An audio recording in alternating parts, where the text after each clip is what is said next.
இந்த வீடியோவில் ஜனவரி அண்ட் பிப்ரவரி இந்த 2 மாதம் சேர்த்து எம்டெக்கில் எவ்வளோ வந்திருக்கு அப்படிங்கிற ஒரு ஓவர்வியூ பார்க்கலாம். நிறைய பேர் ஏன் குவாலிஃபிகேஷன் டெஸ்ட்டு புது வீடியோ போடலன்னு கேட்குறீங்க.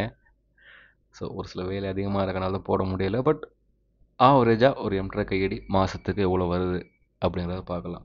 ஸோ ஜனவரி பிப்ரவரி சேர்த்து. ஸோ ஓவரால் ஹிட்ஸ் பார்த்தீங்கன்னா ஃப்ரண்ட் பேஜில் நார்மல் தான், ஷாப்பிங் ரிசிப்ட் தான் அதிகமாக இருக்குது. ஸோ ஷாப்பிங் ரிசிப்ட் தெரிஞ்சவங்க பண்ணலாம். பட் என்ன தான் கரெக்டாக பண்ணாலுமே பிளாக்குங்கிறதும் உண்டு. டேஷ்போர்ட் பார்க்கலாமா? ஆவரேஜாக 2025க்கு பார்த்தீங்கன்னா $182 வந்திருக்கு. ஜனவரி பிப்ரவரி இந்த மார்ச் 5 வரை சேர்த்து.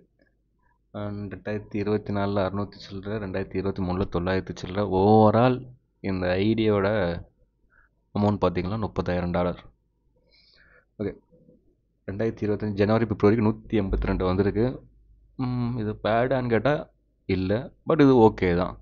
இன்றைக்கி டேட்டுக்கு ஒரு ஆவரேஜாக ஒர்க் பண்ணுறவங்களுக்கு இது ஓகே தான். பட் ஒரு சில பேருக்கு இதுவுமே அதிகம், எப்படி சொல்ல,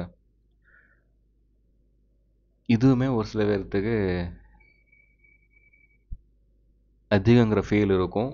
ஏன்னா அவங்க கம்மியாக பண்ணுறனால. நீங்கள் எந்த அளவுக்கு டெஸ்ட் அடித்து பண்ணுறீங்களோ அந்த அளவுக்கு தான் உங்களால் அதிகமான அவுட்புட் எடுக்க முடியும். அப்படி இல்லைங்கிறப்போ ஒன்றும் பண்ண முடியாது, பார்த்துட்டு தான் இருக்கலாம். ஸோ ஓவரால் பார்த்தீங்கன்னா ஹிட்ஸ் வரதை பொறுத்து ஒரு நல்ல பேமெண்ட் சாலிடாக இருக்குது. இந்த பேமெண்ட்டை நீங்கள் எடுக்கணுன்னா கொஞ்சமாவது எஃபெக்ட் போடணும், கொஞ்சமாவது குவாலிஃபிகேஷன் டெஸ்ட் அடிக்கணும். அடித்தா மட்டும் எடுக்க முடியும். ஸோ முடிஞ்ச வரை விரைவில் புது புது டெஸ்ட்டு குவாலிஃபிகேஷன் கிட்ட பற்றி வீடியோ வரும்.